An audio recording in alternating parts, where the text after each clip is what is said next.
Hello, I'm Father Joe Roesch of the Marian Fathers of the Immaculate Conception. Thank you for joining us as we continue with our year-long journey, reading the diary of St. Maria Faustina Kowalska from beginning to end. Today we take up from where we left off, beginning with diary entry number 362.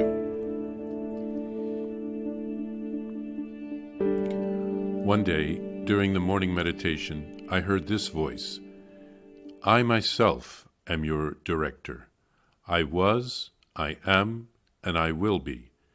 And since you asked for visible help, I chose and gave you a director even before you had asked, for my work required this. Know that the faults you commit against him wound my heart. Be especially on your guard against self-willfulness. Even the smallest thing should bear the seal of obedience. With a crushed and humble heart, I begged forgiveness of Jesus for these faults.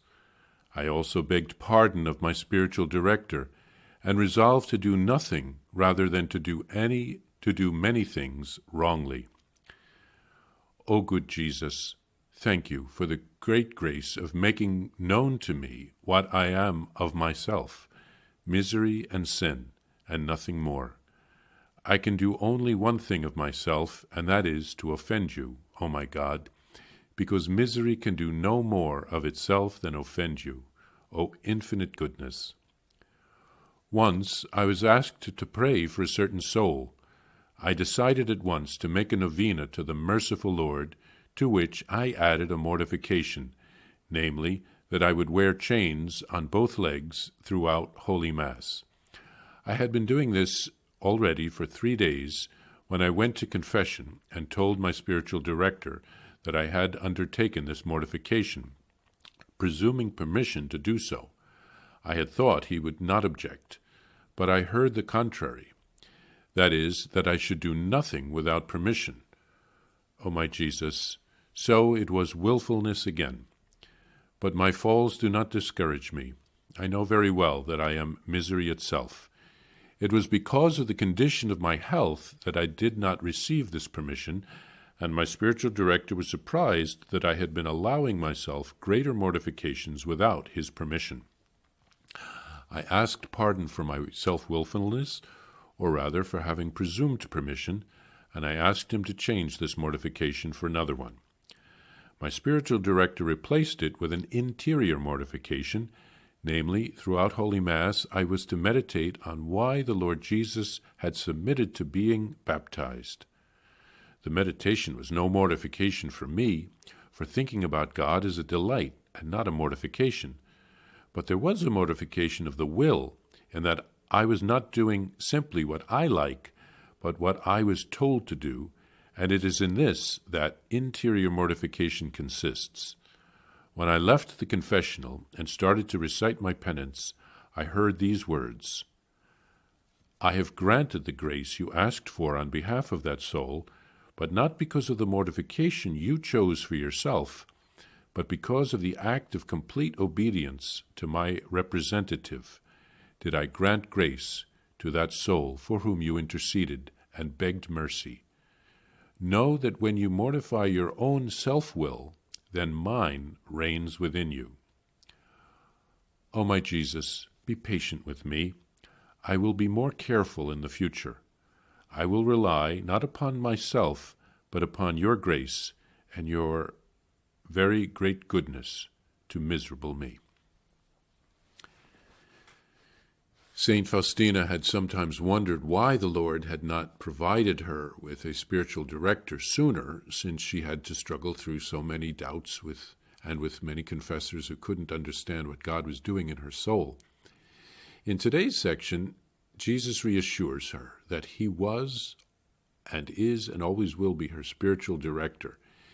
He gave her visible help when she asked for it, but it was always he, Jesus, helping her through the director.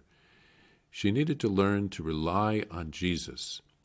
Jesus had chosen a director even before Faustina had asked for one, since, as Jesus says, my work required this.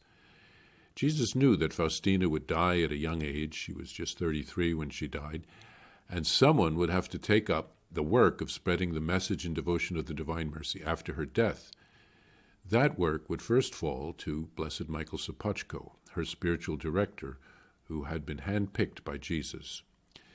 Jesus tells Faustina to guard against self-willfulness, to always strive for obedience.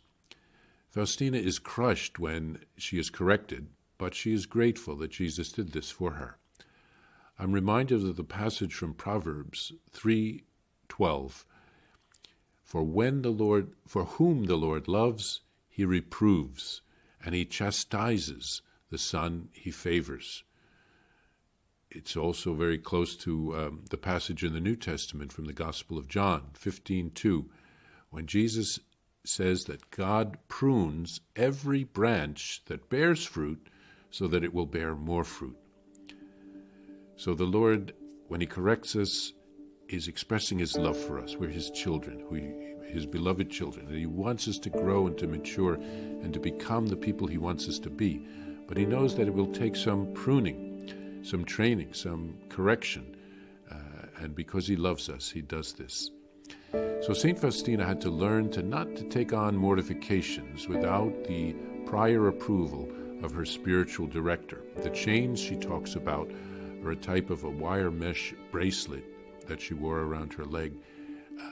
It would have been itchy, it would have been difficult. It was a form of penance. But she wasn't given permission to do so because she had a weakened physical condition. Now, maybe she just decided on her own to do that, or maybe it was a temptation from the evil one who was pushing her in a direction that was seemingly good, but it could have caused problems for her health, or